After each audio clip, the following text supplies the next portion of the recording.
Malamig pa sa yelo ang hangin sa loob ng mansyon ng mga Divilla. O baka naman sa kaloob-looban lang ni Hiraya, nagmumula ang panginginig na yon.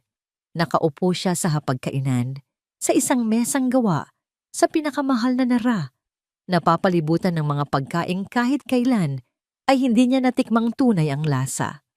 Ang bawat kislap ng mga kubyertos na pilak ay tila isang sundang na tumutusok sa kanyang puso.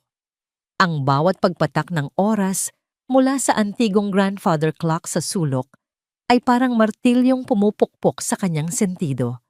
Nagpapaalala sa kanya na isa na namang gabi ng kabiguan ang lilipas. Kumain ka, Hiraya. Ang malamig na utos ni Doña Agrifina de Villa mula sa kabilang dulo ng mesa.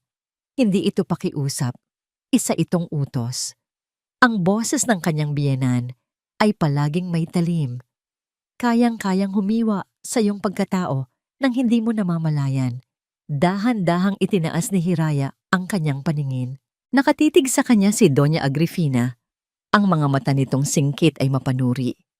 Na para bang isa siyang depektibong produkto na pinagsisisihang bilhin. Pasensya na po, Mama. Halos pabulong niyang sagot. Pinipilit na huwag manginig ang boses. Wala po akong ganang kumain. Isang sarkastikong tawa ang kumawala sa mga labi ng matandang babae. Walang gana? Hiraya, 1 taon ka nang kasal sa anak ko. 1 taon ka ng Divilla. Ngunit hanggang ngayon, wala ka pa ring maibigay na kahit isang maliit na dahilan para manatili ka sa pamilyang ito. Bumagsak ang mga balikat ni Hiraya. Heto na naman sila. Ang usapang paulit-ulit na lang nilang pinagtatalunan gabi-gabi. Ang kanyang pagkabaog, ang kanyang kawalan ng silbi. Ang Villacorp ay hindi isang simpleng kumpanya lang. Hija, ito ay isang legasya, isang dinastiya. At ang isang dinastiya ay nangangailangan ng tagapagmana. Patuloy ni Doña Agrifina habang marahang iniikot ang wine glass sa kanyang kamay. Hindi ko ipinamigay ang nag-iisa kong anak para lang maging palamuti sa bahay na ito. May tungkulin ka. Isang tungkulin na hanggang ngayon ay bigo kang gampanan. Naramdaman ni Hiraya ang pag-iinit ng kanyang mga mata. Gusto niyang sumigaw. Gusto niyang isumbat na hindi siya isang makina na pwedeng utusang maglabas ng produkto. Gusto niyang sabihin na paano siya magkakaanak kung ang asawa niya ay halos hindi na umuuwi, at kung umuwi man ay tila diring-diri siyang hawakan, ngunit isinara niya ang kanyang bibig. Ikinulong niya ang mga salita sa kanyang lalamunan.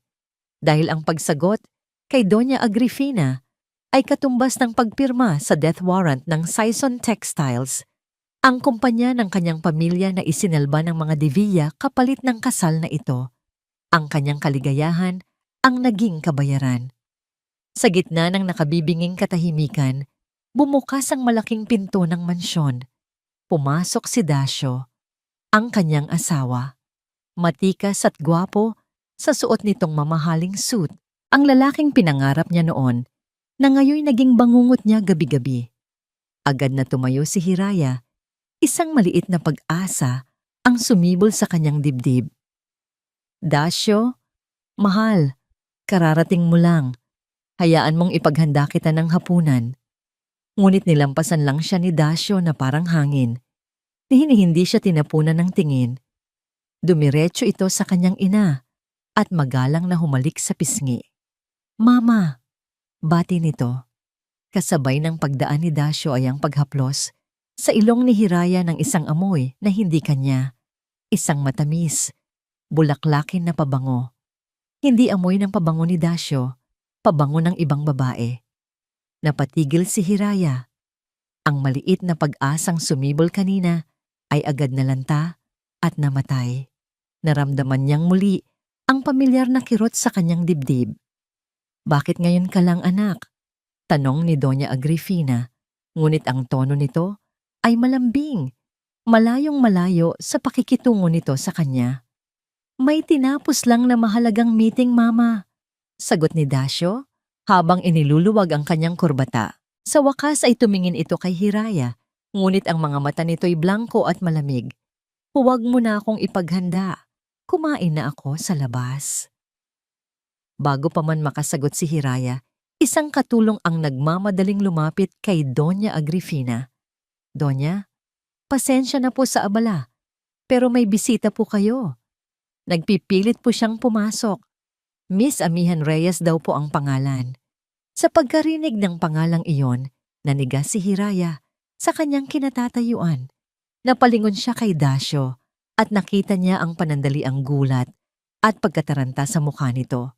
Amihan Reyes, ang pangalan na paulit-ulit niyang nakikita sa cellphone ng asawa. Ang pangalan na bumubulong sa kanyang isipan tuwing gabi kapag wala si Dasyo sa tabi niya. Ang pangalan ng babaeng may-ari ng matamis na pabangong kumapit sa damit ng kanyang asawa. Bago pa man makapag-utos si Doña Agrifina, isang figura na ang pumasok sa dining hall. Isang babaeng maganda, balingkinita ng katawan, at may kumpiyansa sa bawat paghakbang. Nakasuot ito ng isang pulang bestida na tila humahamon, at ang nangiti sa mga labi nito ay matamis ngunit puno ng lason. Ang mga mata nito ay direktang nakatuon kay Dasyo. Sinong nagpapasok sa kanya? Nagpapanik na tanong ni Dasyo. Ang kulay ay unti-unting nawawala sa kanyang mukha. Magandang gabi po, Doña Agrifina. Dasyo, bati ni Amihan. Ang boses ay malambing, ngunit may diin sa bawat salita. Sadya niyang hindi pinansin si Hiraya na para bang isa lang itong kasangkapan sa silid, isang palamuti na walang buhay. Anong ginagawa mo dito? Galit na bulong ni Dasyo. Sinubukang lapitan si Amihan para ilabas ito. Umalis ka na. Mag-usap tayo sa labas. Ngunit buong gilas na umiwas si Amihan. Hindi, Dasyo. Sa tingin ko, tapos na ang panahon ng mga patagong usapan. Sabi niya, at ngayon ay ibinaling niya ang kanyang atensyon sa reyna ng mansyon. Donya, ipagpaumanhin ninyo ang biglaan kong pagdating. Ngunit may dala po akong balita na siguradong ikasisiya ninyo. Nagtaas ng kilay si Doña Agrifina. Ang pagkainis ay napalitan ng pagkamausisa. Pinanood niya ang eksena na parang isang dula sa entablado. Lumakad si Amihan palapit sa mesa. Ang kanyang mga takong ay lumilikha ng matinis na tunog sa marmol na sahig. Bawat tunog ay tila isang pako na ibinabaon sa puso ni Hiraya. Mula sa kanyang mamahaling clutch, may inilabas si Amihan na isang maliit na papel at marahan itong inilapag sa ibabaw ng mesa. Sa mismong harapan ni Doña Agrifina, isang sonogram, isang larawan ng isang maliit na tuldok ng buhay sa loob ng isang sinapupunan. Napatitig si Hiraya sa larawan. Ang hangin ay tila naubos sa kanyang baga. Ang mundo niya ay biglang huminto sa pag-ikot. Binabati ko po kayo, Doña Agrifina.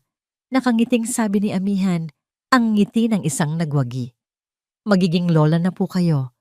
Tumingin siya kay Dasyo na ngayon ay namumutla at hindi makapagsalita. At ikaw, Dasyo, magiging tatay ka na.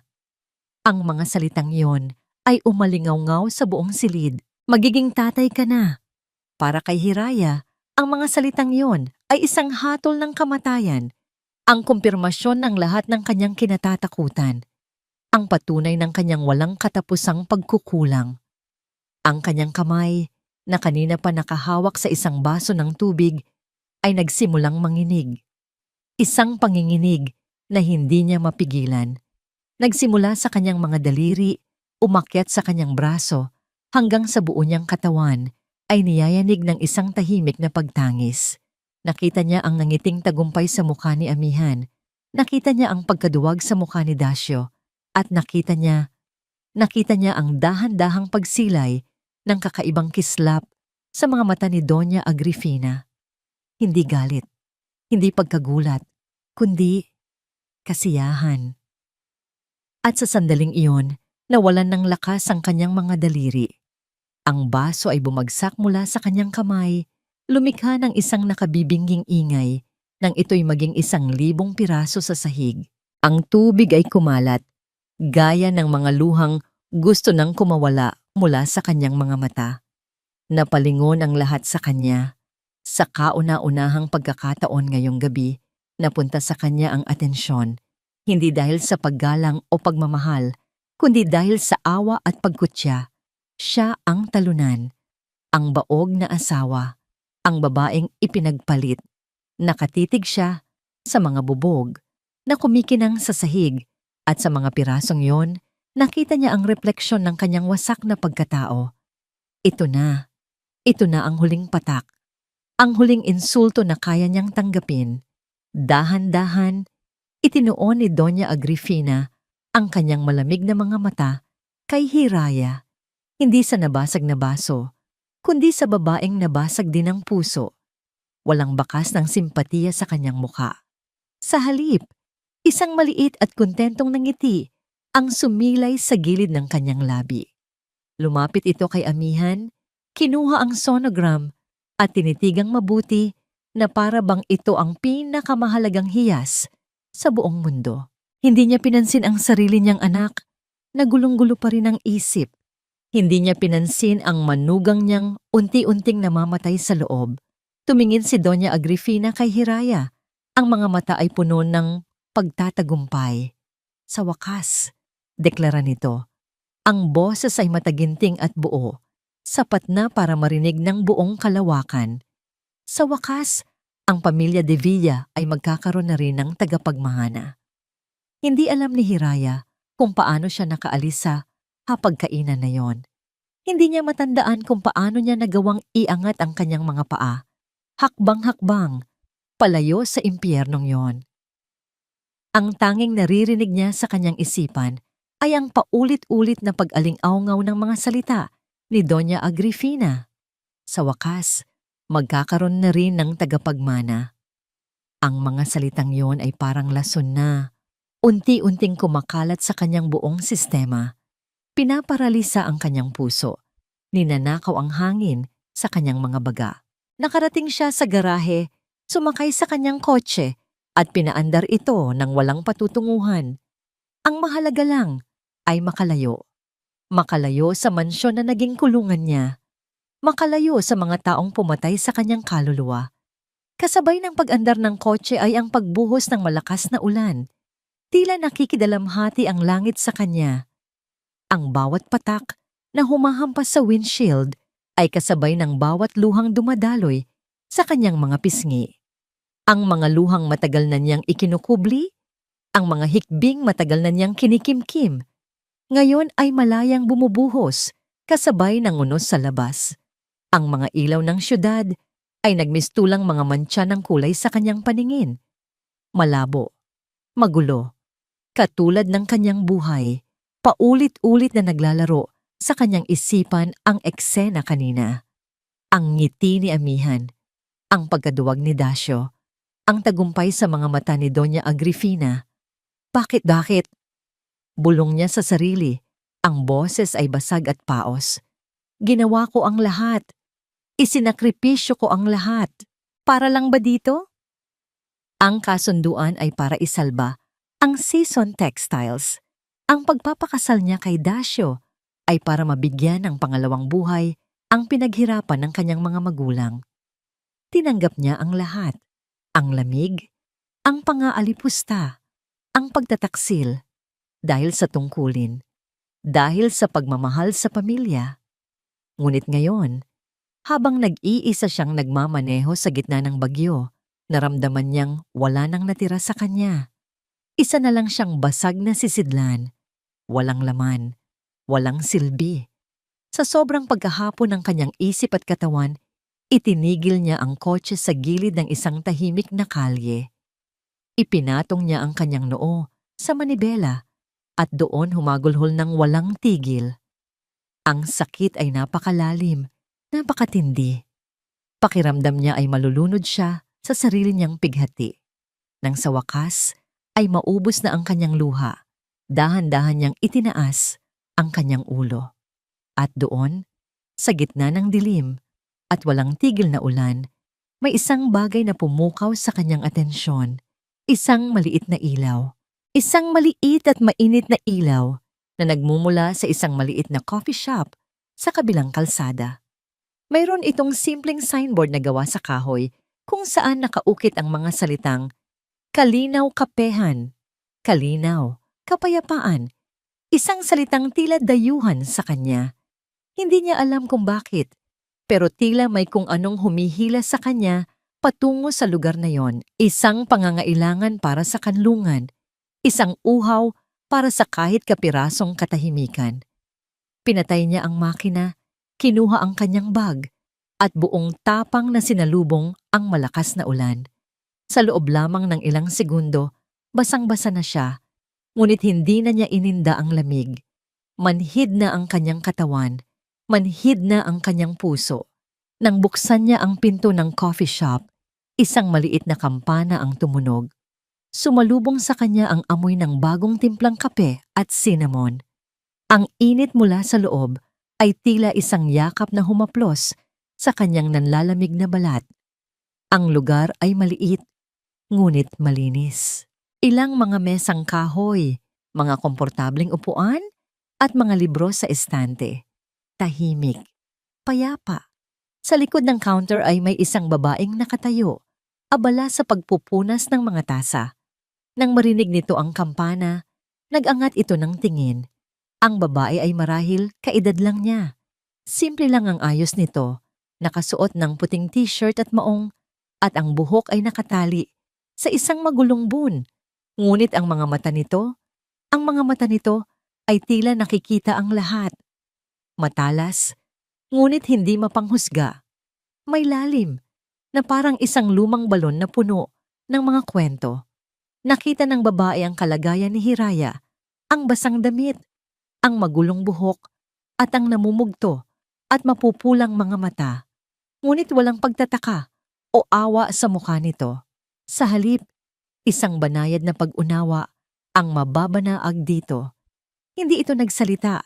Walang tanong na, okay ka lang ba? O anong nangyari sa'yo? Sa halip, kumuha lang ito ng isang malinis at tuyong tuwalya mula sa ilalim ng counter. Lumabas at inilahad ito kay Hiraya. Nag-aalangang tinanggap ito ni Hiraya. Habang pinupunasan niya ang kanyang buhok at muka, pumasok muli ang babae sa counter at nagsimulang magtimpla ng mainit na tsa. Naupo si Hiraya sa pinakamalapit na upuan, yakap-yakap ang sarili. Nanginginig pa rin siya, hindi lang dahil sa lamig, kundi dahil sa sakit na bumabalot sa kanyang buong pagkatao. Ilang sandali pa, inilapag ng babae ang isang tasa ng mainit na chamomile tea sa harap niya. Ang halimuyak nito ay nakakakalma. Uminom ka muna, sabi ng babae sa isang mahinahon at malambing na boses, para sa kalooban mo. Tumingin si Hiraya sa babae at sa kauna-unahang pagkakataon ay nakapagsalita. Pasensya na sa abala, magsasara na yata kayo. Umiling ang babae at ngumiti ng bahagya. Ang pinto ay laging bukas para sa mga taong kailangan ng masisilungan mula sa ulan. Tinitigan siya nito ng diretso sa mata. Sa kahit anong uri ng ulan, may kung anong tumagos sa puso ni Hiraya sa mga salitang yon. Pakiramdam niya ay naiintindihan siya ng estrangherang ito kahit wala siyang sinasabi. Dahan-dahan niyang hinawakan ang mainit na tasa. Hinahayaang dumaloy ang init sa kanyang mga palad, sa kanyang mga ugat, hanggang sa marating nito ang kanyang puso. Uminom siya, at sa bawat lagok, tila may kung anong buhol sa kanyang dibdib ang unti-unting kumakalas. Nanatili silang tahimik.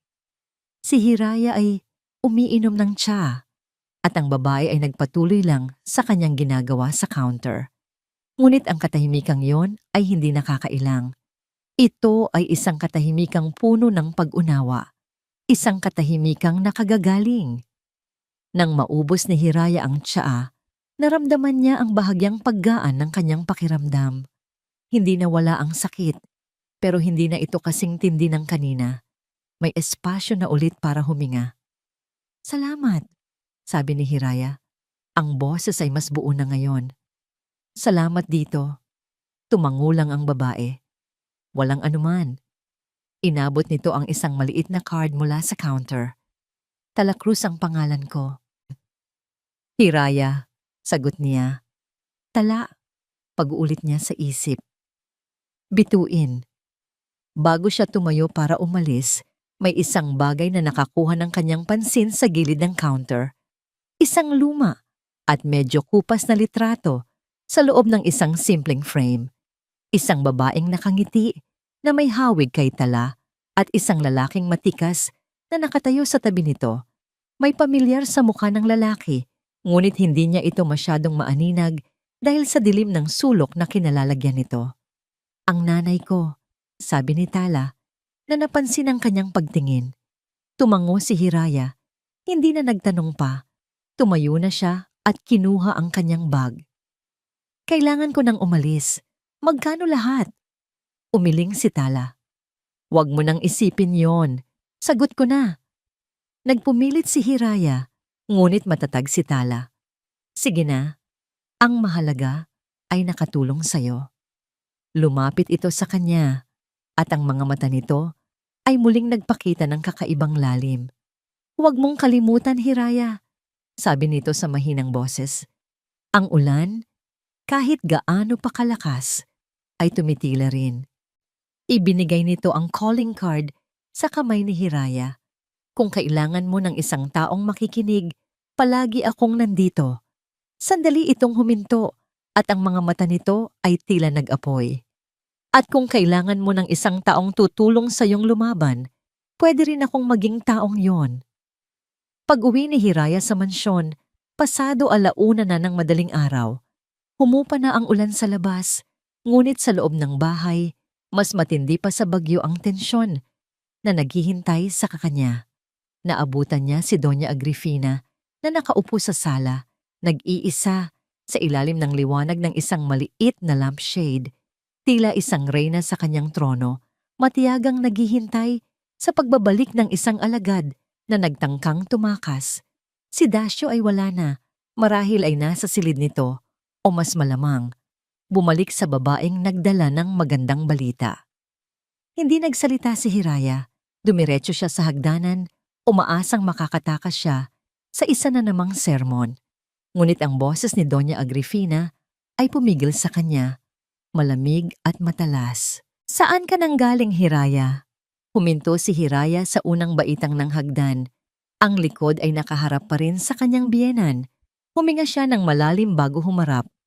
Nagpahangin lang po, Mama. Isang halakhak na walang kagalakan ang pinakawalan ni Doña Agrifina. Nagpahangin? O nagmukmok? Hiraya, itigil mo na ang pag-arte na parang ikaw ang biktima dito. Alam nating pareho kung sino ang may pagkukulang. Naramdaman ni Hiraya ang pamilyar na kirot, ngunit sa pagkakataong ito, may kasama itong kakaibang pagkayamot. Hindi po ako nag-aartista. Talaga ba? Tumayo si Doña Agrifina at dahan-dahang lumapit sa kanya. Ang bawat hakbang ay may bigat ng awtoridad. Kung gayon, linawin natin ang mga bagay-bagay. Simula bukas, dito natitira si Amihan. Nanlaki ang mga mata ni Hiraya. Hindi siya makapaniwala sa kanyang narinig. Ano po? Dito? Sa bahay na ito? Oo. Simpleng sagot ng matanda. Dala niya ang dugo ng mga De Villa. Dala niya ang tagapagmana ko. Nararapat lamang na alagaan siya dito, sa ilalim ng aking bubong, para masigurong magiging malusog at ligtas ang apo ko. Pero asawa po ako ni Dasyo. Kasal kami. Paano ninyo magagawang papasukin ang babae niya sa pamamahay ko? Halos pabulong na tanong ni Hiraya. Ang boses ay nanginginig sa halo-halong galit at kawalan ng pag-asa. Pamamahay mo. Muling tumawa si Doña Agrifina. Hija, wala kang pag-aari dito. Kahit ang apelyidong dinadala mo ay hiram lang, ang bahay na ito ay sa mga De Villa. At gagawin ko ang lahat para sa kapakanan ng pamilyang ito. Tinalikuran siya ng biyenan. Senyales na tapos na ang usapan. Magpahinga ka na. Bukas, asahan mong darating sila. At inaasahan ko rin na tatanggapin mo ang sitwasyon ng may dignidad. Kung mayroon ka pa nito. Umakyat si Hiraya sa kanyang silid na parang isang kaluluwang ligaw.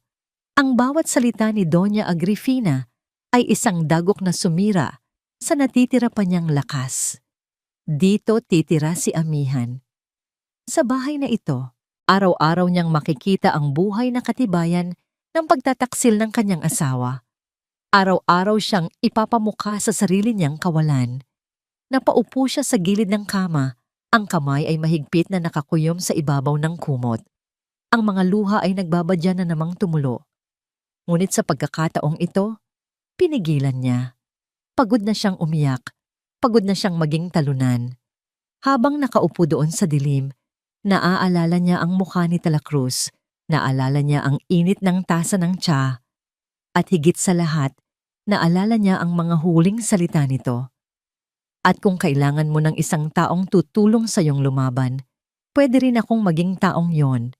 Kinapa niya ang kanyang bag at kinuha ang maliit na piraso ng karton. Tala Cruz, Kalinaw Kapehan. Isang numero ng telepono. Pinagmasdan niya ang numero. Natatakot siya. Ang pagtawag sa numerong yon ay nangangahulugan ng pagsuway, nangangahulugan ng paglaban, isang bagay na hindi niya kailanman ginawa. Ngunit ano pa ba ang mawawala sa kanya? Ang dignidad niya?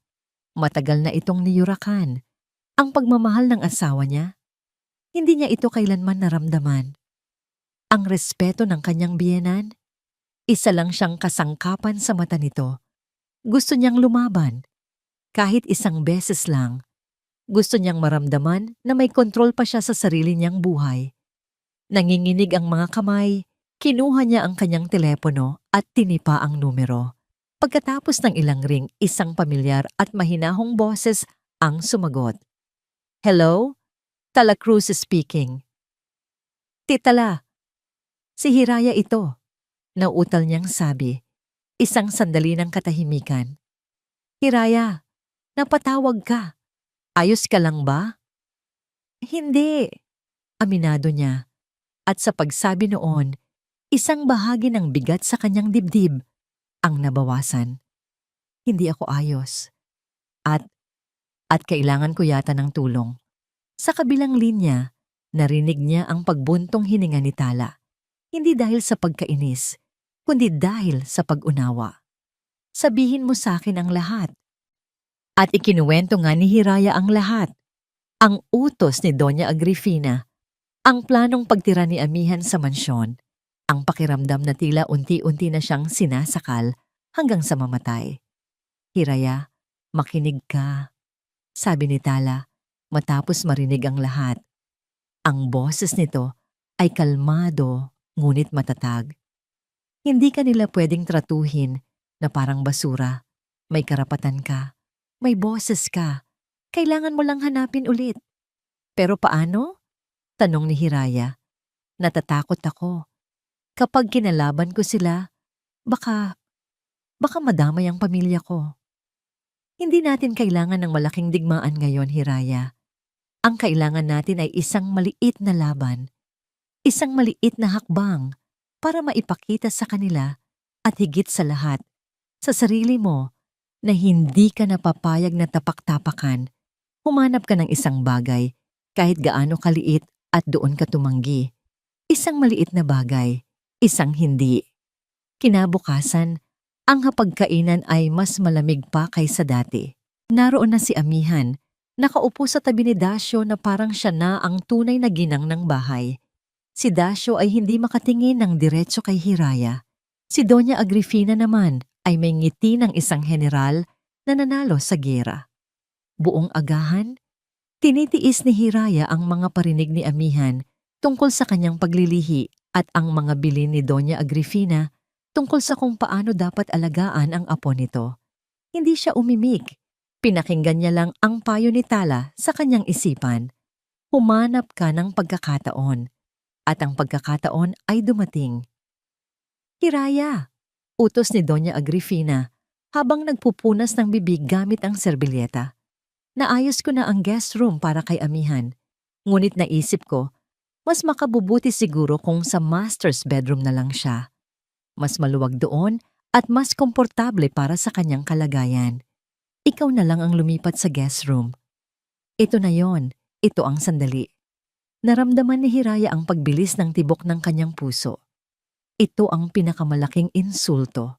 Ang pag-agaw hindi lang sa kanyang asawa, kundi pati na rin sa kanyang espasyo, sa kanyang silid, sa huling piraso ng kanyang pagkatao sa bahay na yon. Lahat sila ay nakatingin sa kanya, naghihintay sa kanyang pagsunod. Inaasahan na tatango lang siya, tatayo, at aalis na parang isang utusang walang reklamo. Ngunit sa pagkakataong ito, may nag-iba. Itinaas ni Hiraya ang kanyang ulo. Tumingin siya ng diretso sa mga mata ni Doña Agrifina. Ang kanyang mga kamay sa ilalim ng mesa ay nanginginig. Ngunit ang kanyang boses, nang sa wakas ay lumabas ito, ay buo at matatag. Hindi po. Isang salita lang. Ngunit ang epekto nito ay parang isang bombang sumabog sa gitna ng kanilang katahimikan.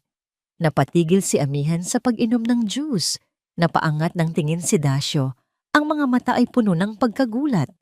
At si Doña Agrifina, sa kauna-unahang pagkakataon, mula nang makilala siya ni Hiraya, ay natigilan. Ang ngiti sa kanyang labi ay naglaho. Anong sabi mo? Tanong ni Doña Agrifina, ang boses ay mababa at mapanganib. Ang sabi ko po hindi, pag-uulit ni Hiraya, mas malakas ngayon. Ako po ang asawa. Ako po ang legal na Mrs. De Villa. Ang silid na yon ay para sa aming mag-asawa. Hindi po ako aalis doon. Isang nakabibinging katahimikan ang namayani. Ang hangin ay napuno ng tensyon na halos pwede mo nang hiwain. Kitang-kita ni Hiraya ang unti-unting pag-apoy sa mga mata ng kanyang biyenan. Nakaramdam siya ng takot, isang matinding takot. Ngunit sa ilalim ng takot na yon, may isa pang damdamin na sumisibol, isang damdamin ng lakas, ang pag-angkin sa sarili. Lumapit si Doña Agrifina sa kinauupuan ni Hiraya. Yumuko ito hanggang sa magkalapit ang kanilang mga mukha. Ang bawat salita ay isang bulong na puno ng pagbabanta, isang lihim na digmaan sa pagitan nilang dalawa.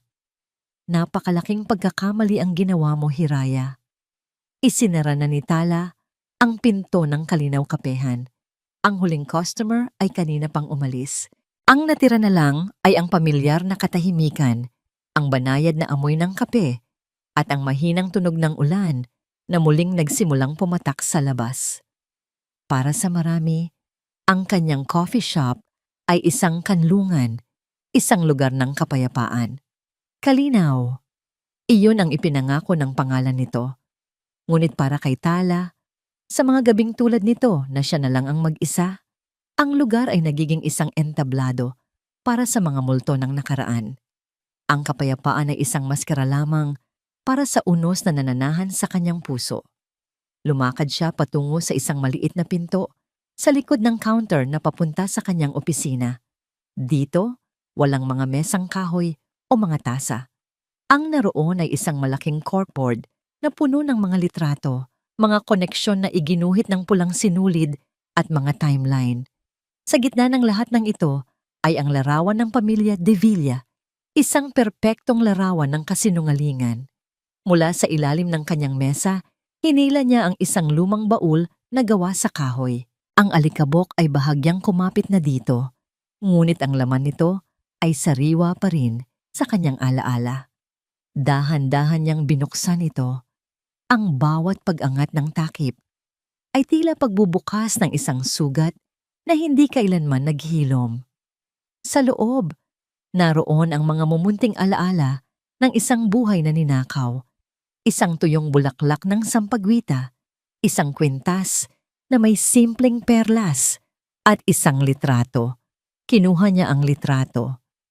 Kupas na ito at medyo lukot sa mga gilid. Isang masayang babae na may mahinhin na ngiti. Ang kanyang ina, si Elena. Sa tabi nito ay isang binatang Roberto De Villa, ang ama niya. Ang mga mata nito'y kumikinang sa pag-ibig na tila tunay. Ito ang buhay na dapat ay sa kanila. Ito ang lahat ng inagaw ng isang babaeng nagngangalang Agrifina. Biglang nag-iba ang paligid. Ang amoy ng kape ay napalitan ng amoy ng lumang kahoy at nilagang mais. Si Tala ay naging isang maliit na batang nagtatago sa likod ng kurtina. Pinipigilan ng hininga habang pinapanood ang kanyang ina na umiiyak sa sala ng kanilang maliit na bahay. Nakatayo sa harap ng kanyang ina ay isang babaeng nakaputing bestida, eleganteng-elegante, ngunit ang mukha ay puno ng pangaalipusta. Isang mas batang Agrifina. Hawak nito ang isang sobrang makapal. "Tumigil ka sa pag-iyak mo, Elena," sabi ni Agrifina. Ang boses ay matigas na parang bakal. "Hindi bagay sa'yo. Lalo ka lang nagmumukhang kaawa-awa." "Agrifina, pakiusap." Halos magmakaawa si Elena. "Mahal ako ni Roberto. Mahal namin ang isa't isa." Isang malutong na halakhak ang sagot ni Agrifina. "Pagmamahal, Hija. Ang pagmamahal ay hindi nakakain. Ang pagmamahal ay hindi nagpapatakbo ng negosyo. Si Roberto ay isang Devilla. Ako isang Heredia. Ang kasal namin ay isang pagsasanib ng dalawang makapangyarihang pamilya. Ikaw, ano ka ba? Isang hamak na probinsyana na naakit sa kinang ng syudad. Isa kang pagkakamali. Isang mantsa na kailangang burahin." Binuksan ni Agrifina ang sobre at inihagis ang isang makapal na pligo ng pera sa paanan ni Elena. Ang mga perang papel ay kumalat sa sahig na parang mga tuyong dahon. "Heto," sabi ni Agrifina na may pandidiri. "Kunin mo yan at maglaho ka na sa buhay namin. Bumalik ka sa pinanggalingan mo. Huwag na huwag ka nang magpapakita pa. At yang anak mo, sumulyap ito sa direksyon ng kurtina kung saan nagtatago si Tala." At pakiramdam ng bata ay nagyelo ang kanyang dugo. Ituring mo na lang siyang isang paalala ng iyong katangahan. Hindi pinulot ni Elena ang pera. Umiiyak lang ito ng tahimik. Ang mga balikat ay nanginginig sa bawat hikbi. Ang tanawing iyon ang sumunog at nag-iwan ng permanenteng peklat sa puso ng batang si Tala.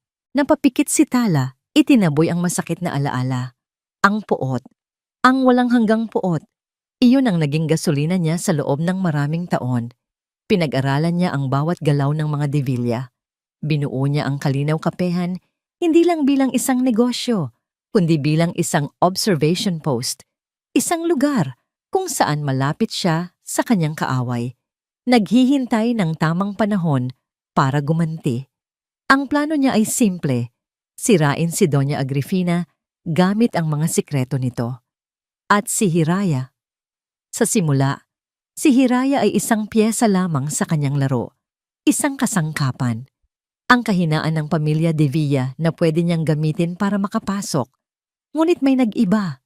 Kinuha niya ang kanyang telepono at binasa muli ang text message na natanggap niya kanina mula kay Hiraya. "Salamat, Tala. Dahil sa'yo, nahanap ko kahit konti ang boses ko." Napabuntong hininga si Tala.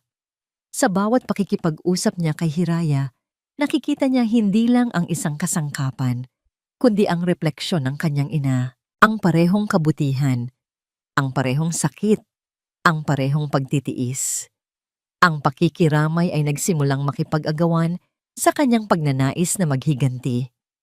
Ang pagtulong kay Hiraya na makahanap ng sariling lakas ay nagiging mas mahalaga kaysa sa pagsira lamang sa mga Devilla.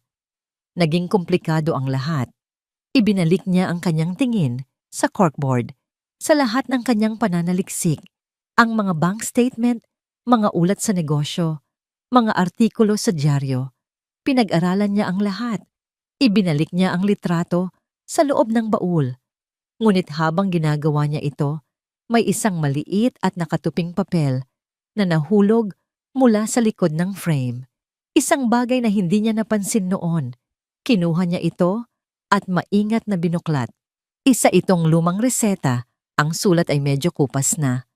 Nakapangalan sa kanyang ina, Elena Sorrento. Ang petsa ay halos 3 dekada na ang nakalipas. Ngunit ang pangalan ng doktor ang nagpatigil sa kanyang paghinga. Dr. Armando Solomon, Obstetrics and Gynecology. Mabilis na tumibok ang kanyang puso. Ang pangalang iyon. Pamilyar ito. Mabilis siyang tumayo at kinuha ang isang folder mula sa kanyang filing cabinet. Ito ang folder para sa personal na kasaysayan ni Doña Agrifina. Mabilis niyang binuklat ang mga pahina, mga kopya ng public records, mga lumang anunsyo, hanggang sa makita niya ang hinahanap, isang kopya ng birth certificate ni Dacio de Villa. At doon, nakasulat ng malinaw, sa ilalim ng attending physician ay ang parehong pangalan, Dr. Armando Solomon. Napatitig si Tala sa dalawang dokumento, ang reseta ng kanyang ina at ang birth certificate ng anak ng kanyang kaaway. Bakit ang iisang OB-GYN ang titingin sa legal na asawa at sa babaeng itinuturing na kabit noong mga panahong iyon? Posibleng nagkataon lang, ngunit sa mundo ng mga De Villa, natutunan ni Tala na walang bagay na nagkakataon lang. Isang bagong pinto ang nagbukas, isang bagong sinulid na kailangan niyang hilahin. At may kutob siya na sa dulo ng sinulid na ito, matatagpuan niya ang isang sikretong mas madilim pa kaysa sa kanyang inaakala. Ang hindi ni Hiraya ay lumikha ng isang malamig na giyera sa loob ng mansyon. Hindi na siya pinilit ni Doña Agrifina na lisanin ang master's bedroom, ngunit ang parusa ay mas malala pa sa sigawan. Ipinatikim nito kay Hiraya ang batas ng yelo. Hindi siya kinakausap, hindi siya tinitingnan, para siyang multo sa sarili niyang pamamahay. Sa kabilang banda, si Amihan naman ay itinuring na parang isang prinsesa. Bawat gusto nito ay sinusunod, bawat hiling ay tinutupad. Palagi itong nakabuntot kay Dacio, nakakapit sa braso nito, habang si Dacio naman ay halatang naiilang, ngunit hindi makapalag sa ilalim ng mapanuring mata ng kanyang ina. Ngunit may nag-iba kay Hiraya. Ang maliit na tagumpay na naramdaman niya sa hapagkainan ay nagtanim ng isang buto ng tapang sa kanyang dibdib. Hindi na siya basta-basta yumuyuko. Hindi na siya umiiyak sa sulok. Sa halip, nagmamasid siya.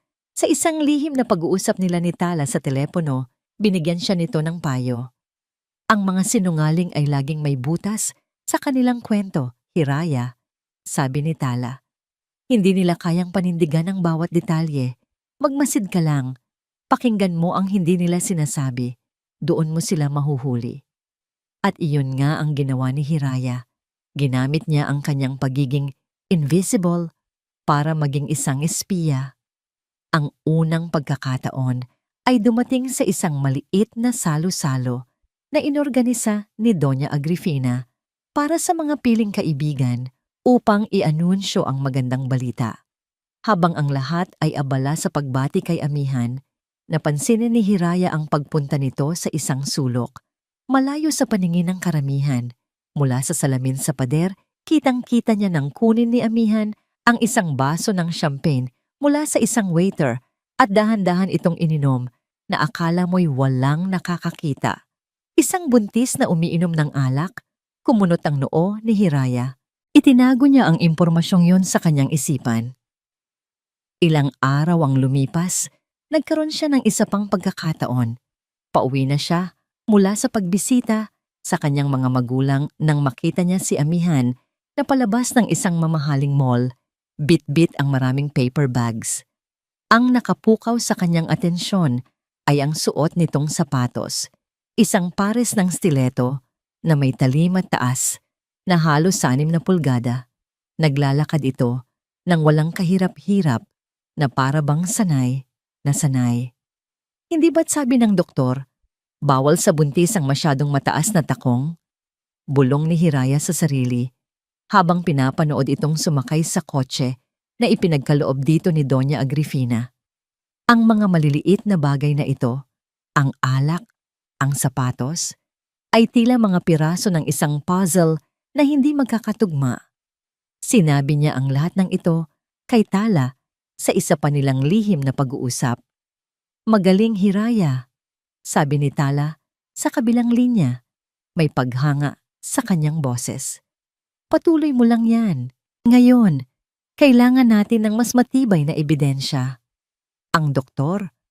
Alamin mo kung sino ang doktor niya. Doon tayo magsimula. Ang pag-alam sa pangalan ng doktor ay naging isang hamon. Sa tuwing tatanungin ni Doña Agrifina si amihan tungkol sa kanyang check-up, palagi itong may malabong sagot. Okay naman po lahat, Donya. O kaya'y, maselan daw po ang pagbubuntis ko, kaya kailangan ng maraming pahinga. Kailangan ni Hiraya ng paraan para marinig ang isang pribadong pag-uusap. Isang gabi, habang naghahapunan, sinadya ni Hiraya na mahulog ang kanyang hikaw malapit sa kinauupuan ni amihan. Habang nagkukunwari siyang hinahanap ito sa ilalim ng mesa, narinig niya ang usapan. Amihan Hija, kailan ang susunod mong check-up sa doktor mo?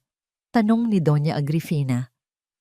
Gusto kong sumama para personal kong makausap si Dr. Ramirez. Dr. Ramirez, sa wakas, isang pangalan. Ay naku, Donya, wag na po kayong mag-abala. Mabilis na sagot ni amihan. Sa susunod na linggo pa po. Pero tumawag na po siya kanina. Sabi niya, iwasan ko raw po ang stress at kumain ng marami. Pag-akyat ni Hiraya sa kanyang silid, agad niyang tinawagan si Tala. Dr. Ramirez, sabi niya, halos pabulong. Sa St. Luke's daw, sabi niya noon. Okay, hayaan mo ako, sabi ni Tala. May gagawin ako. Kinabukasan, habang abala ang lahat sa mansyon, naisip ni Hiraya na kailangan niya ng isa pang patunay. Nagkaroon siya ng isang mapangahas na ideya. Alam niyang may ugali si amihan na iwanan ang kanyang bag sa sofa, sa sala, kapag umaakyat ito sa kanyang silid para magpahinga. Nagkunwari siyang may kukunin sa baba. Nakita niya ang bag. Walang tao sa paligid. Mabilis ang tibok ng kanyang puso. Ito ang unang pagkakataon sa buong buhay niya. Nagagawa siya ng isang bagay na palihim at mali. Ngunit ang pagnanais niyang malaman ang katotohanan ay mas malakas kaysa sa kanyang takot. Mabilis niyang binuksan ang bag, mga lipstick, pabango, wallet, at sa isang maliit na bulsa, nakita niya ang isang reseta. Reseta para sa mga prenatal vitamins. Ngunit ang pangalan ng doktor na nakasulat ay hindi Dr. Ramirez, Dr. Jonathan Alcaraz. Kinunan niya ito ng litrato gamit ang kanyang telepono bago mabilis na isinara ang bag, tamang-tama sa pagbaba ni amihan. Oh, Hiraya, nandyan ka pala, sabi ni amihan, halatang nagulat. Akala ko'y nagkukulong ka lang lagi sa kwarto mo. May kinuha lang ako. Maikling sagot ni Hiraya, pinipilit na maging kalmado. Pagbalik niya sa kanyang silid, tumawag ang telepono niya. Si Tala. Hiraya, sabi ni Tala, at may kakaibang diin sa kanyang boses. May nalaman ako. Tumawag ako sa St. Lucas, sa opisina ni Dr. Ramirez. Anong sabi? Kinakabahang tanong ni Hiraya. Tinanong ko kung may pasyente silang nagngangalang Amihan Reyes. Nag-check sila ng records. Huminto sandali si Tala na lalong nagpakaba kay Hiraya. Anong nalaman mo, Tala? Narinig ni Hiraya ang paghinga ng malalim ni Tala sa kabilang linya bago ito nagsalita. Ang sabi ng receptionist, pasensya na po, ma'am. Wala po kaming pasyente na nagngangalang Amihan Reyes. Napatigil si Hiraya. At isa pa, dagdag ni Tala, ang boses ay mas seryoso. Si Dr. Ramirez. Nag-retire na siya noong 1 taon pa. Ang mga salita ni Tala ay parang kulog na yumanig sa buong pagkatao ni Hiraya. Nag-retire na siya noong 1 taon pa. Nabitawan niya ang kanyang telepono. Bumagsak ito sa malambot na carpet ng kanyang silid, ngunit ang ingay na nilikha nito sa kanyang isipan ay nakabibingi. Nagsisinungaling si amihan. Hindi lang ito isang hinala. Hindi lang ito isang kutob. Isa na itong katotohanan. Isang katotohanang kasing linaw ng sikat ng araw. Ang buong pagbubuntis na ito, ang pundasyon ng lahat ng kanyang kasalukuyang pagdurusa, ay isang malaking kasinungalingan. Mabilis niyang pinulot ang telepono. Tala, sigurado ka ba? Nanginginig niyang tanong kahit alam na niya ang sagot. Oo, Hiraya. 2 beses kong kinumpirma. Matatag na sagot ni Tala. Nagsisinungaling siya. At kung nagsisinungaling siya tungkol sa doktor, malamang nagsisinungaling din siya tungkol sa lahat. Napasabunot si Hiraya sa sariling buhok. Ang galit ay nagsimulang umakyat sa kanyang sistema. Isang apoy na matagal nang natutulog. Galit para kay amihan na walang hiya siyang niloko. Galit para kay Dasyo na nagpabulag-bulagan. Galit para kay Doña Agrifina na handang maniwala sa kahit anong kasinungalingan para lang magkaroon ng tagapagmana. At galit sa sarili niya dahil muntik na siyang sumuko. Kailangan nating patunayan ito, Tala, sabi ni Hiraya. Ang boses ay may bago ng determinasyon. Kailangan nating ipakita sa kanila ang totoo. Mayroon pa, sabi ni Hiraya, naaalala ang litrato sa kanyang telepono. May nakita akong reseta sa bag niya. Ibang doktor ang nakapangalan, Dr. Jonathan Alcaraz. Ay send mo sa akin ang litrato ngayon din, utos ni Tala. Hiraya, kailangan nating magkita, ngayon na. Sa coffee shop, may kailangan kang malaman, may kailangan akong sabihin sa'yo. May kakaibang bigat sa boses ni Tala na nagdulot ng kaba kay Hiraya. Ngunit hindi na siya nagtanong pa. Mabilis siyang nagpalit ng damit at sa kauna-unahang pagkakataon, lumabas siya ng mansyon nang walang paalam, nang hindi nag-iisip kung ano ang sasabihin ng iba. May mas mahalaga siyang kailangang gawin. Pagdating niya sa Kalinaw Kapehan, nakasara na ang pinto. Ngunit bago pa man siya makakato, bumukas ito at sumalubong sa kanya si Tala. Isinara at nilak ni Tala ang pinto sa likuran niya. Mabutit nakarating ka, sabi ni Tala. Ang muka ay seryosong-seryoso. Iginiya siya nito papunta sa isang mesa sa pinakasulok ng coffee shop. Anong nangyayari, Tala? Ano itong mahalagang sasabihin mo? Hindi na makapaghintay na tanong ni Hiraya. Hindi agad sumagot si Tala. Tinitigan muna siya nito ng malalim na para bang sinusukat ang kanyang katatagan. Pagkatapos ay huminga ito ng malalim. Hiraya, ang pagtulong ko sa'yo, hindi ito isang pagkakataon lang. Kumunot ang noo ni Hiraya. Anong ibig mong sabihin? Sa halip na sumagot, tumayo si Tala, pumunta sa likod ng counter, at bumalik na may dalang isang lumang baul na gawa sa kahoy, ang parehong baul na tinitingnan niya noong gabing una silang magkita. Maingat itong inilapag ni Tala sa ibabaw ng mesa at binuksan. Kinuha nito ang isang kupas na litrato at iniabot kay Hiraya. Ang litrato ng kanyang ina, si Elena, at isang mas batang Roberto de Villa. Ang ama ni Dasyo, ang yumaong asawa ni Doña Agrifina. Sino sila? Tanong ni Hiraya, kahit na may unti-unti nang nabubuong hinala sa kanyang isipan. Siya si Elena Sorrento, ang nanay ko, mahinang sabi ni Tala. At ang lalaking kasama niya ay si Roberto de Villa, ang ama mo at ang ama ko. Parang bombang sumabog ang mga salita sa pandinig ni Hiraya. Napatingin siya mula sa litrato papunta kay Tala, pabalik-balik. Ang mga mata, ang hugis ng panga. Ngayon niya lang napansin, may hawig si Tala sa mga de Villa. Hindi maaari, bulong ni Hiraya.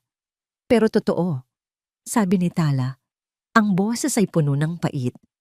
Si nanay ang unang asawa ni Roberto. Legal silang kasal. Sila ang tunay na nagmamahalan. Ngunit hindi siya tanggap ng pamilya de Villa dahil mahirap lang kami. At si Agrifina Heredia, ang babaeng desperada para sa kapangyarihan at yaman, ay ginawa ang lahat para sirain sila. Ikinuwento ni Tala ang lahat. Ang panloloko ni Agrifina, ang paggamit nito ng impluensya para piliting iwan ni Roberto si Elena, ang pagtataboy sa kanyang ina na parang isang aso, na walang dala kundi ang anak sa kanyang sinapupunan, siya. Lumaki ako na puno ng galit, Hiraya. Galit sa mga de Villa para sa lahat ng kinuha nila sa amin, sa buhay na dapat ay sa amin. Ang plano ko ay sirain sila, sirain si Doña Agrifina. Pag-amin ni Tala, ang mga mata ay nag-aapoy sa matagal ng kinikimkim na puot. Napahawak si Hiraya sa kanyang dibdib. Ang isip niya ay gulong-gulo. Si Tala, ang kaibigan niya, ang taong tumulong sa kanya, ay kapatid pala ng kanyang asawa at may plano itong maghiganti. Kaya mo ako tinulungan? Tanong ni Hiraya at sa unang pagkakataon, isang bakas ng sakit at pagdududa ang gumuhit sa kanyang boses. Ginamit mo lang ba ako? Piyesa lang ba ako sa plano mo?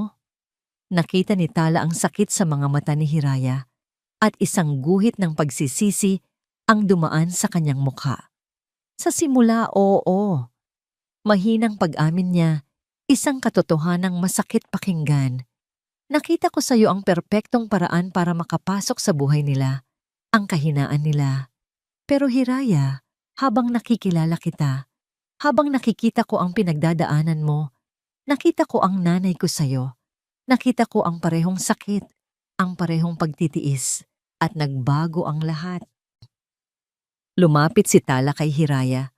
Ang kanyang mga mata ay puno ng sinseridad. Hindi na ito tungkol lang sa paghihiganti ko. Tungkol na rin ito sa'yo.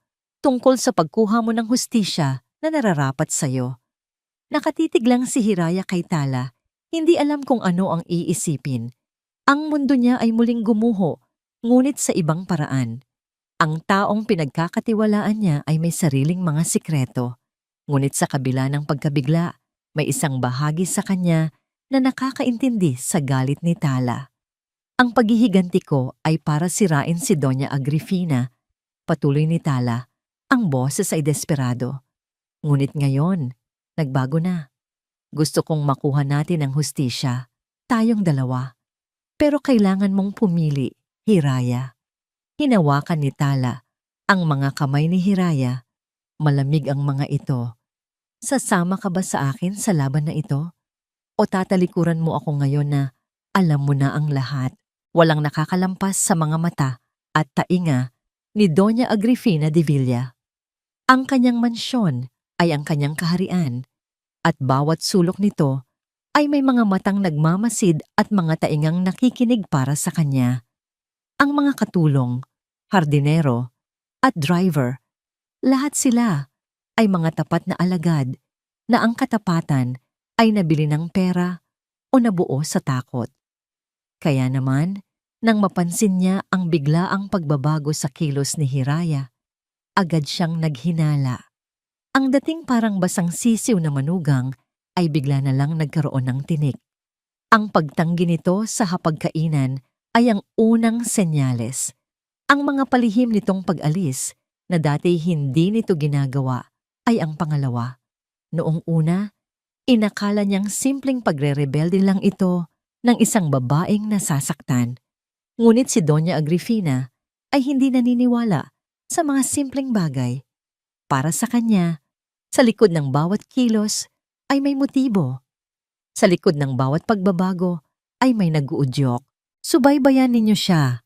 Ang simpleng utos niya sa kanyang pinagkakatiwala ang hepe ng seguridad, isang dating militar na sanay sa maruruming trabaho. Gusto kong malaman ang bawat lugar na puntahan niya. Ang bawat taong kausapin niya. Walang labis, walang kulang. Hindi nagtagal. Ang ulat ay dumating. Isang manipis na brown envelope ang iniabot sa kanya habang nagkakape siya sa kanyang hardin. Binuksan niya ito nang walang pagmamadali. Sa loob ay mga litrato. Si Hiraya na pumapasok sa isang maliit na coffee shop. Si Hiraya na kausap ang may-ari nito. Si Hiraya na umiyak sa balikat ng babae. Paulit-ulit. Ang coffee shop na yon ang naging tagpuan. Ang babaeng iyon ang naging kakampi. Sino ang babaeng ito? Tanong niya sa kanyang tauhan na nakatayo sa kanyang gilid. Talacruz po ang pangalan, Donya. Siya ang may-ari ng Kalinaw Kapehan. Base po sa aming paunang investigasyon, simple lang ang kanyang pamumuhay. Walang record ng anumang koneksyon sa mga season o sa inyo. Tinitigan ni Doña Agrifina ang litrato ni Tala. May kung anong pamilyar sa mukha nito. Isang bagay na hindi niya matukoy, ngunit nagdulot ito ng malamig na kaba sa kanyang dibdib. Isang anino mula sa nakaraan. Imbestigahan ninyo siya ng mas malalim, utos niya. Gusto kong malaman ang lahat, ang mga magulang, ang pinag-aralan, ang bawat detalye ng kanyang buhay, kahit ang pinakamaliit na butas, halukayin ninyo. Habang naghihintay siya ng resulta, ang kanyang atensyon ay bumalik kay Hiraya. Ang kanyang manugang ay naging isang ahas sa kanyang paraiso. Isang ahas na kailangang putulan ng ulo. Isang hapon, habang nagpapahinga si Amihan, kinausap niya ang dalaga. Amihan, napapansin kong tila nagiging kampante ka na. Simula ni Doña Agrifina. Po, hindi po Doña. Maingat po ako. Mabilis na sagot ni Amihan. Talaga ba? Dahil ang asawa ng anak ko, may diin sa mga salitang yon, ay may mga kakaibang ikinikilos. Siguraduhin mong walang anumang butas sa kwento mo. Walang anumang ebidensya na pwedeng gamitin laban sa'yo. Naiintindihan mo ba? Ang kapakanan ng apo ko ang nakasalalay dito. Namutla si Amihan. Opo, Donya. Makakaasa po kayo. Makalipas ang 2 araw, dumating ang hinihintay na ulat. Isang mas makapal na envelope. Gabi na. Nag-iisa si Doña Agrifina sa kanyang malawak na library, napapalibutan ng mga libro tungkol sa kapangyarihan at kasaysayan. Binuksan niya ang envelope. Sa loob ay ang buong talambuhay ni Tala Cruz. Ngunit ang isang dokumento ang nagpatigil sa kanyang paghinga. Isang kopya ng birth certificate. Pangalan? Tala Sorrento Cruz pangalan ng ina. Elena Sorrento pangalan ng ama. Elena Sorrento. Ang pangalan ay parang isang kidlat na gumuhitit sa kanyang alaala. Bigla siyang napabalik sa nakaraan. Sa isang maliit na bahay sa probinsya. Sa isang babaeng umiiyak sa kanyang harapan. Ang mantsa na kailangan niyang burahin. Huwag na huwag ka nang magpapakita pa. At yang anak mo, ituring mo na lang siyang isang paalala ng iyong katangahan. Napahawak si Doña Agrifina sa kanyang dibdib. Ang hangin ay tila ninakaw mula sa kanya. Ang multo, na akala niya'y matagal nang nailibing, ay nagbalik. At hindi lang ito nagbalik. Nakapasok na ito sa kanyang teritoryo.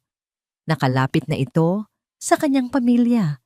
Tinitigan niyang muli ang litrato ni Tala. Ngayon, malinaw na ang lahat. Ang mga mata. Ang ngiti. Iyon ang mga mata. At ngiti ni Elena. At ang hugis ng panga.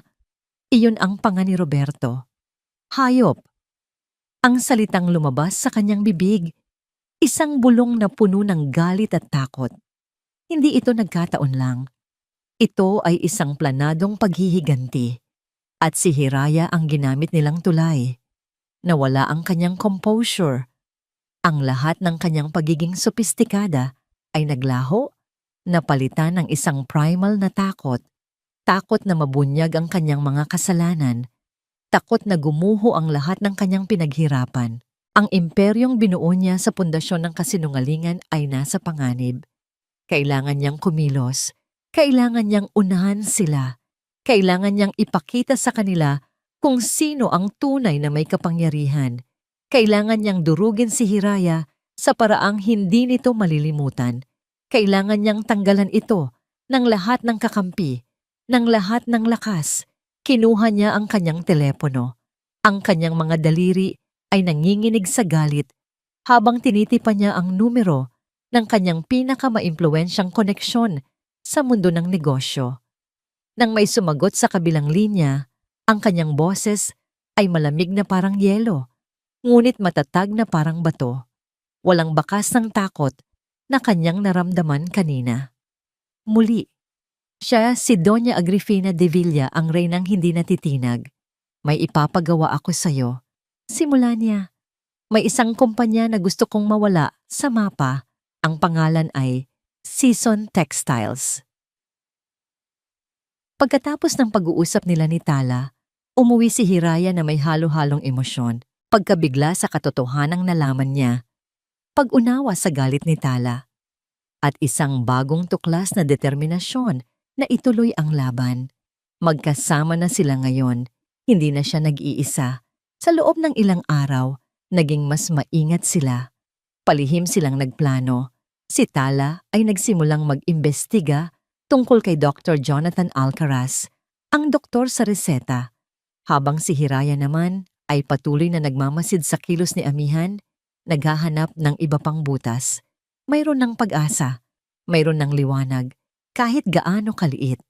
Ngunit ang liwanag na yon ay biglang pinalamon ng isang dambuhalang dilim. Nasa kalagitnaan siya ng pagtulong sa paghahanda ng hapunan, isang gawaing pilit niyang ginagawa para mapanatili ang normalidad. Nang tumunog ang kanyang telepono, nakita niya ang pangalan ng kanyang ama. "Dad, napatawag po kayo," masaya niyang bati. Ngunit ang narinig niya sa kabilang linya ay hindi ang masiglang boses ng kanyang ama. Ang narinig niya ay isang boses na basag, nanginginig, at puno ng hindi maipaliwanag na takot. "Hiraya." "Anak?" Agad na kinabahan si Hiraya. "Dad, anong nangyari? Ayos lang po ba kayo ni Mom?" Ang kumpanya Hiraya, ang Season Textiles. Hindi maituloy ng kanyang ama ang sasabihin at isang malakas na hikbi ang kumawala dito. Isang tunog na kahit kailan ay hindi pa naririnig ni Hiraya mula sa matibay na haligi ng kanilang pamilya. "Ano pong nangyari sa kumpanya, Dad?" tanong niya. Ang puso niya ay nagsimulang dumagundong na parang tambol. Lahat sila bumitaw, anak." Umiiyak na, sabi ng kanyang ama. "Ang mga investor natin, bigla na lang nag-pull out lahat, sabay-sabay, walang paliwanag. At ang bangko, tinatawagan na tayo. Kailangan na nating bayaran ang lahat ng utang natin. Kung hindi, kukunin nila ang lahat. Ang pabrika, ang bahay, lahat, Hiraya. Lahat ay mawawala sa atin."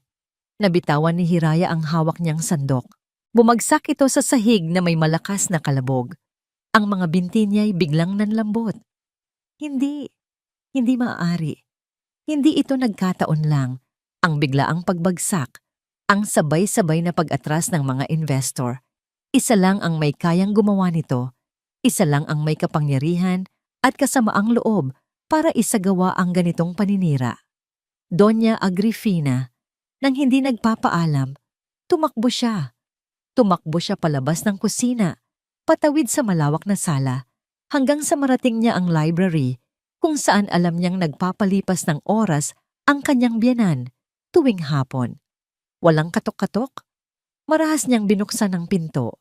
Naroon nga si Doña Agrifina, kalmadong nakaupo sa kanyang silya, nagbabasa ng libro na para bang walang anumang nangyari.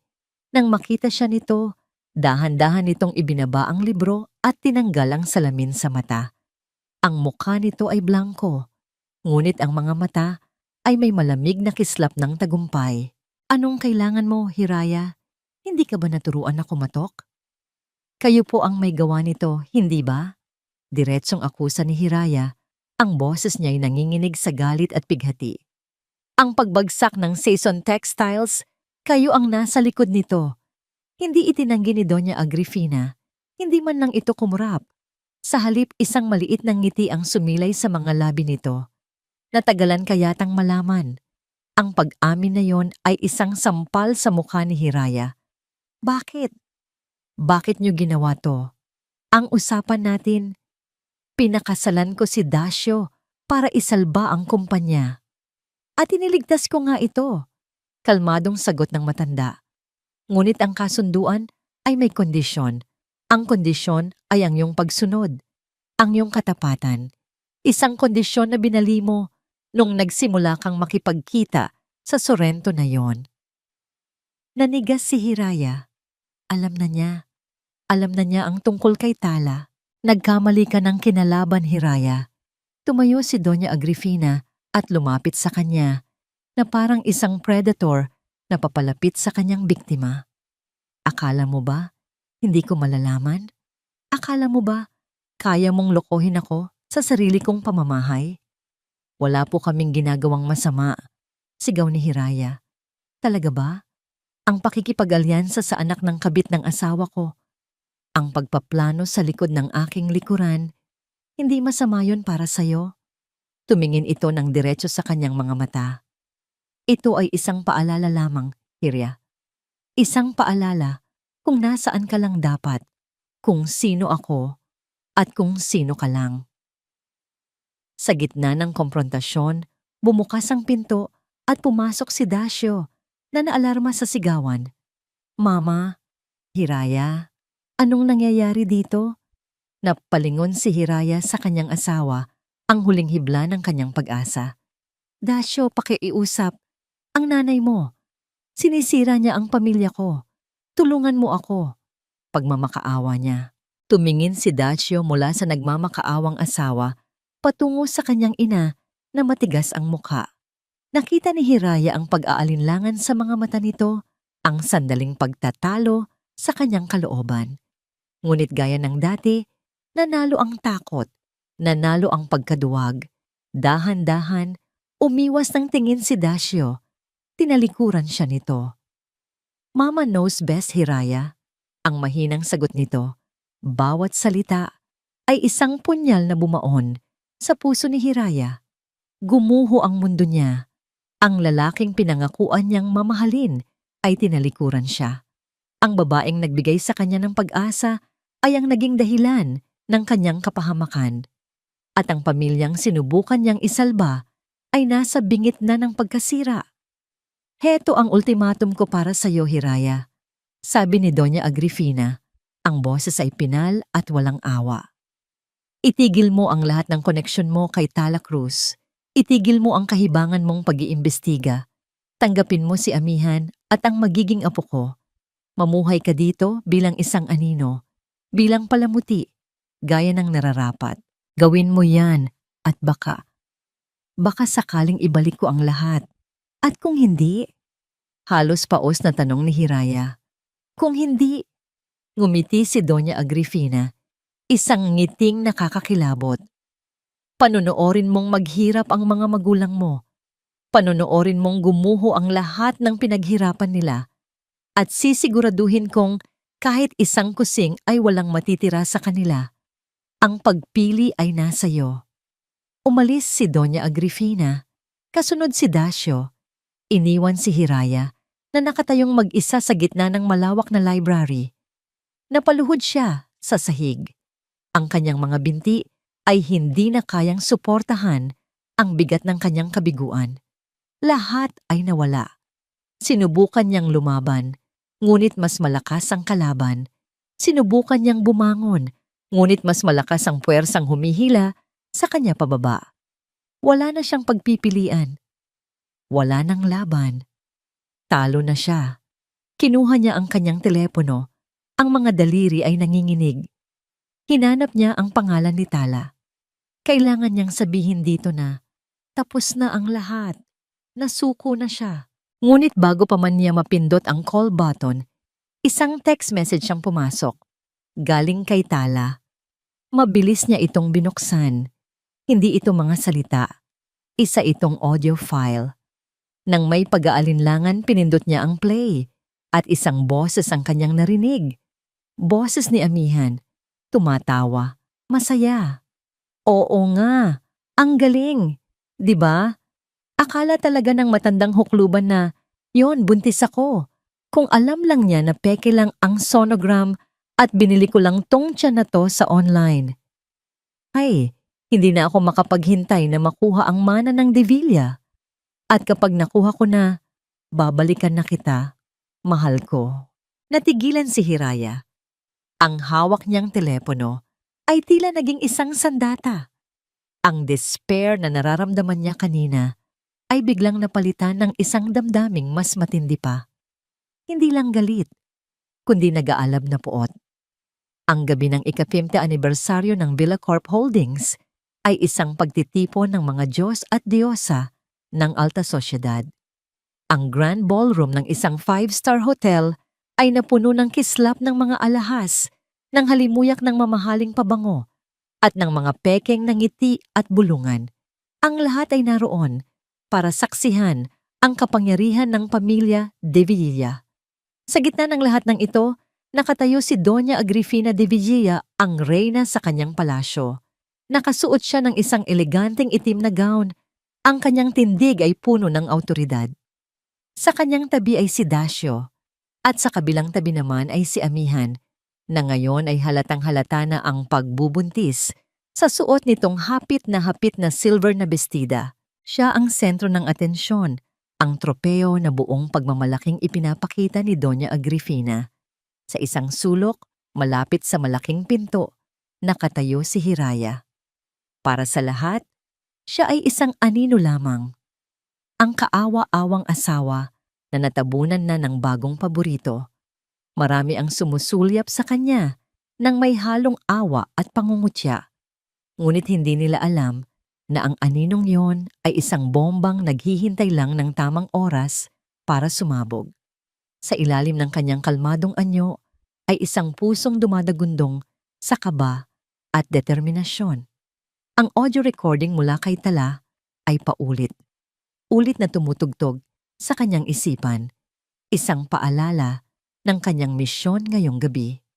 Ang ultimatum ni Doña Agrifina, ang pagkaduwag ni Dacio, ang paghihirap ng kanyang mga magulang, lahat ng yon ang nagsilbing gasolina sa apoy na nag-aalab sa kanyang dibdib. Tapos na ang pagiging biktima. Ngayong gabi, siya ang magiging manghuhusga. Nasaan si Tala? Text niya sa ilalim ng mesa. Nandito na ako, sa labas ng ballroom. Naghihintay ng hudyat mo. Mabilis na reply ni Tala. Kaya mo yan, Hiraya. Para ito sa'yo. Para sa atin. Huminga ng malalim si Hiraya at itinago ang kanyang telepono.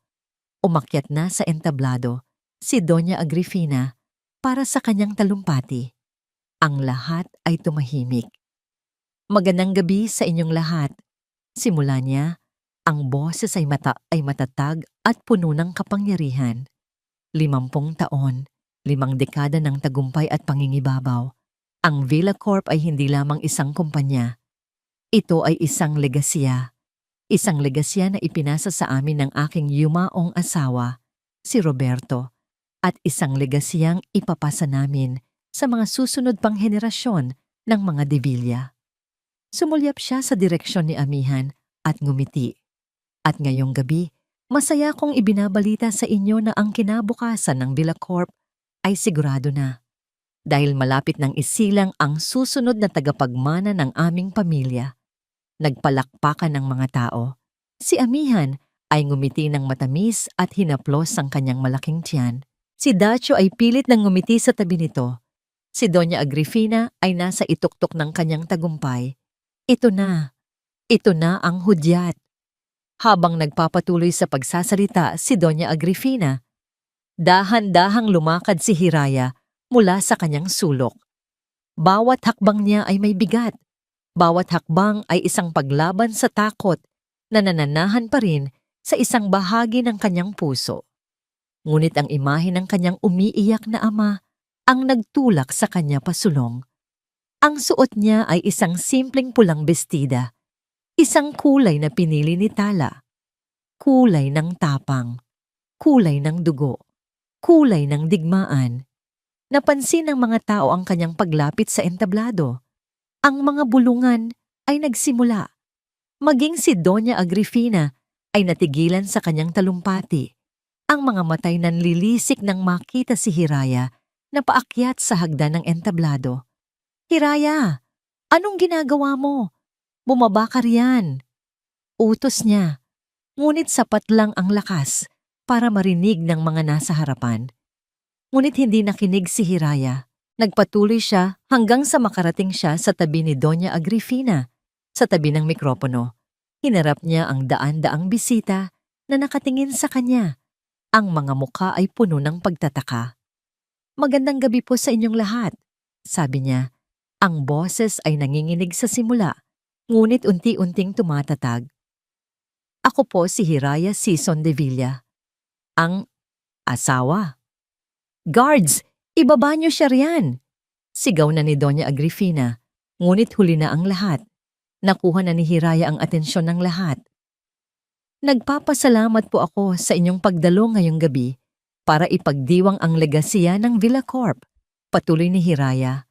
Ang mga mata ay diretso pa ring nakatingin sa mga tao. Isang legasiyang sinasabi ni Doña Agrifina na nakasalalay sa pagdating ng kanyang apo. Tumingin siya ngayon kay Amihan na nagsisimula ng mamutla. Isang napakagandang balita, isang himala. Ngunit alam niyo ba kung ano pa ang isang himala sa panahon ngayon? Teknolohiya. Mula sa kanyang maliit na clutch, inilabas niya ang kanyang telepono at isang maliit na cable. Mabilis niya itong ikinonekta sa sound system ng ballroom, isang bagay na itinuro sa kanya ni Tala kung paano gawin. Anong ginagawa mo? Nagpapanik na tanong ni Dasyo. Ngumiti si Hiraya, isang nangiting mapait. Magpaparinig lang ako ng isang lullaby para sa magiging anak ninyo. At pinindot niya ang play. Oo nga, ang galing. 'Di ba? Akala talaga ng matandang hukluban na yon, buntis ako. Kung alam lang niya na peke lang ang sonogram at binili ko lang tong tiyan na to sa online. Hay, hindi na ako makapaghintay na makuha ang mana ng Devilla. At kapag nakuha ko na, babalikan na kita. Mahal ko. Isang nakabibinging katahimikan ang bumalot sa buong ballroom. Ang lahat ay natigilan. Ang mga panga ay nangalaglag. Ang mga mata ay nanlalaki sa gulat. Ang recording ay nagpatuloy, ngunit wala nang nakikinig. Ang lahat ng mga mata ay nakatuon na ngayon kay Amihan na para bang isang estatwa. Ang kulay ay tuluyan nang nawala sa kanyang mukha. Ang kanyang mga kamay ay nanginginig habang nakahawak sa pekeng tiyan. Si Dasyo ay napaurong, tumingin kay Amihan na para bang ito'y isang halimaw. Hindi siya makapaniwala. At si Doña Agrifina ay nakatayo na, parang tinamaan ng kidlat. Ang kanyang mukha ay isang maskara ng pagkagulat, kahihiyan, at sukdulang galit. Ang kanyang perpektong gabi. Ang kanyang perpektong legasya. Ang kanyang perpektong apo. Lahat ay gumuho sa loob lamang ng ilang segundo. Ang katahimikan ay binasag ng malakas na pag-flashen ng mga kamera at ang nagkakagulong-bulungan ng mga tao. Ang eskandalo ay sumabog na. Sa gitna ng kaguluhan, tinanggal ni Hiraya ang cable mula sa kanyang telepono. Hinarap niya ang kanyang biyenan. Ito po ba ang legasiyang ipinagmamalaki ninyo, Donya? Isang legasiyang binuo sa kasinungalingan? Bago pa man makasagot si Doña Agrifina, ang malaking pinto ng ballroom ay bumukas. At mula sa gitna ng mga nagkakagulong bisita, isang babae ang dahan-dahang lumakad papasok. Isang babaeng may pamilyar na mukha, ngunit may bago at matatag na tindig. Si Tala. Tumayo siya sa tabi ni Hiraya sa entablado, magkahawak kamay. Dalawang babaeng sinira ng iisang pamilya, ngayon ay magkasamang bumabangon. Diretsong tiningnan ni Tala si Doña Agrifina. Ang mga mata nito ay nag-aapoy sa galit na kinimkim sa loob ng 3 dekada. Naalala niyo pa po ba ang nanay ko, Doña Agrifina? Si Elena Sorrento? Ang gabi ng anibersaryo ng Villacorp ay hindi na matatawag na isang pagdiriwang, kundi isang libing. Ang libing ng reputasyon ng pamilya Devilla. Ang tanong ni Tala ay ang huling pako sa kabaong. Hindi na nakasagot si Doña Agrifina. Ang kanyang mukha, na dati larawan ng kapangyarihan, ay naging isang blankong canvas ng pagkatalo. Sa harap ng daan-daang priilehiyong saksi, sa harap ng nagfa-flash na mga kamera ng media na nakapuslit papasok, ang kanyang imperyo ng kasinungalingan ay gumuho at naging abo. Ang mga sumunod na eksena ay malabo na sa alaala ni Hiraya, isang magulong montage ng mga pangyayari. Si Amihan, na umiiyak at sumisigaw habang kinakaladkad ng mga gwardya palabas, tinatanggal ang pekeng tiyan at inihahagis sa sahig. Si Dasyo, na nakatayo lang na parang tulala. Hindi alam kung sino ang titingnan. Ang ina na gumuho ang mundo, ang asawang nagbunyag ng lahat, o ang babaeng niloko siya. At si Doña Agrifina na inaalalayan ng kanyang mga loyalista papalayo sa entablado. Ang kanyang katawan ay naninigas, ang kanyang mga mata ay walang buhay. Bago tuluyang lamunin ng kaguluhan, hinila ni Tala si Hiraya. Tara na, bulong nito. Tapos na ang papel natin dito. Magkahawak kamay silang lumabas sa hotel, sinalubong ng malamig na hangin ng gabi. At sa unang pagkakataon, sa loob ng napakatagal na panahon, nakahinga si Hiraya ng maluwag. Pakiramdam niya ay isang mabigat na kadena ang natanggal mula sa kanyang puso. Malaya. Kinabukasan, ang iskandalo ay laman ng lahat ng balita. Ang pagbagsak ng mga De Villa. Pekeng tagapagmana, ibinunyag ng sariling manugang. Ang Villacorp Holdings ay agad bumulusok sa stock market. Ang pangalan na dating simbolo ng kapangyarihan ay naging simbolo ng kahihiyan. Para kay Hiraya, ang mga sumunod na araw ay isang proseso ng pagbawi. Ang unang hakbang ay ang pag-alis sa mansyon. Nag-empake siya ng isang maleta lamang, dala ang mga damit at ilang personal na gamit. Hindi na niya kailangan ang mga alahas at mamahaling damit. Ang mga yon ay bahagi ng kanyang ginintuang kulungan. Naabutan siya ni Dasyo sa paanan ng hagdanan habang hinihila niya ang kanyang maleta. Hiraya, alis ka na ba talaga? Tanong nito. Ang boses ay puno ng pagsisisi. Tumingin si Hiraya sa kanya. Ang lalaking minsan niyang sinubukang mahalin. Ang lalaking paulit-ulit na dumurog sa kanyang puso. Ngunit ang nakita niya ngayon ay hindi isang halimaw. Ang nakita niya ay isang duwag.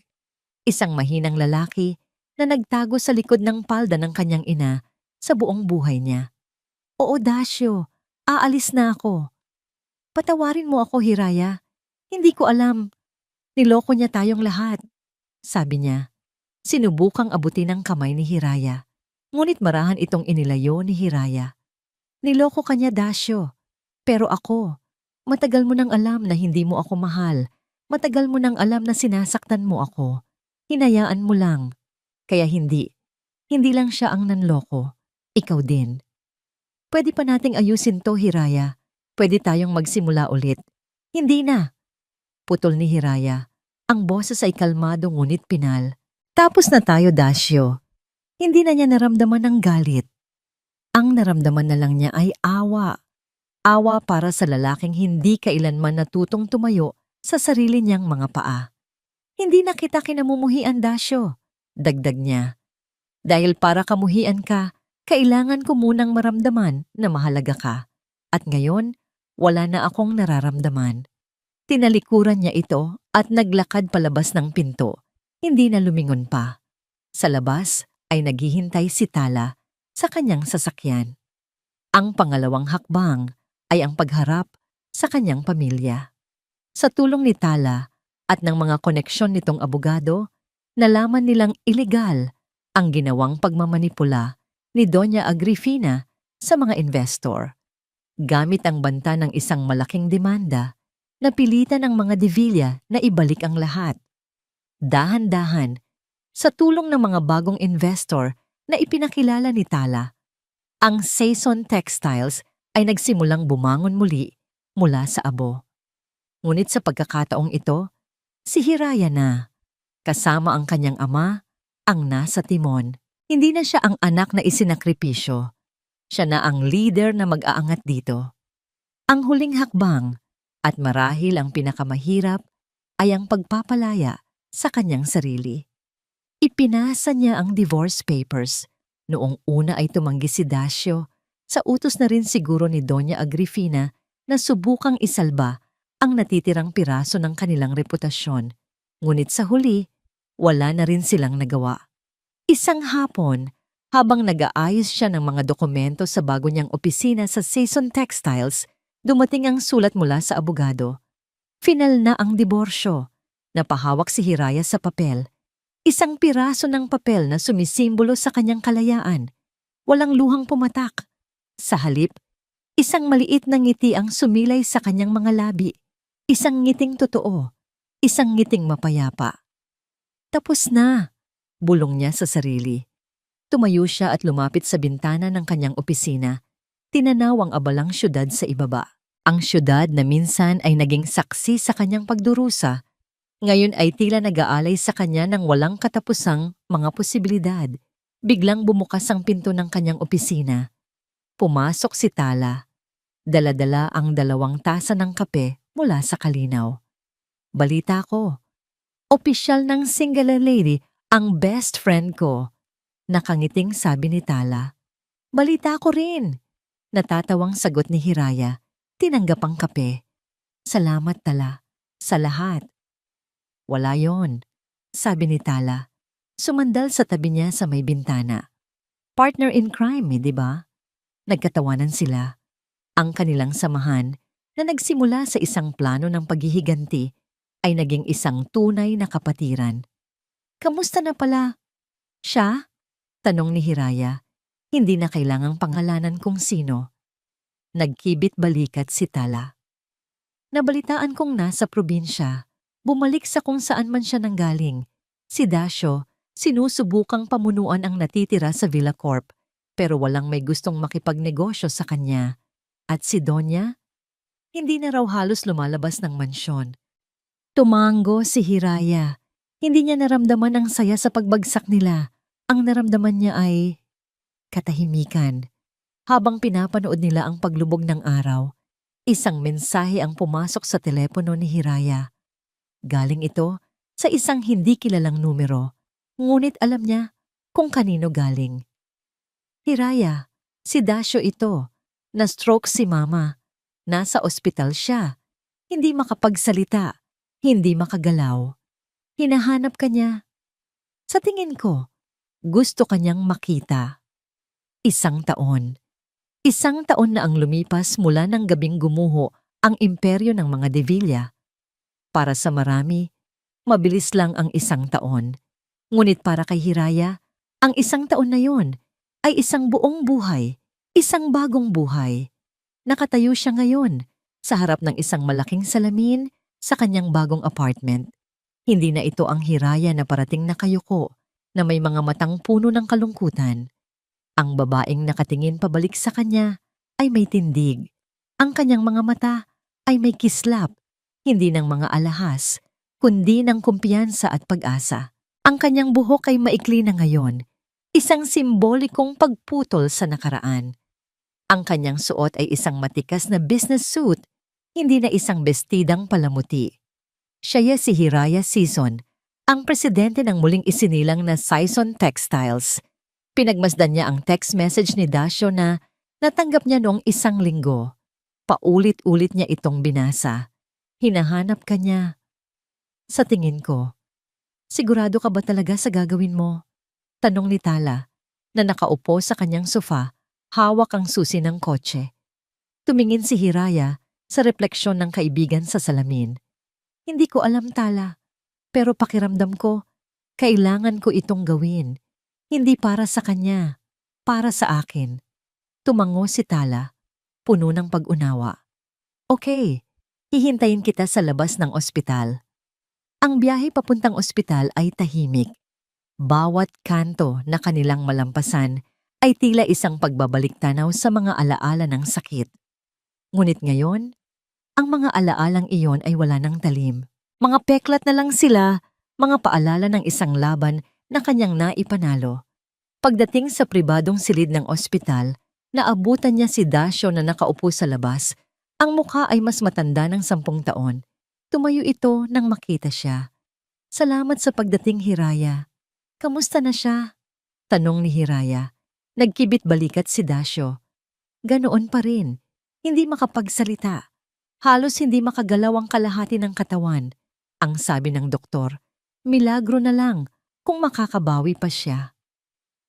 May pait sa boses nito.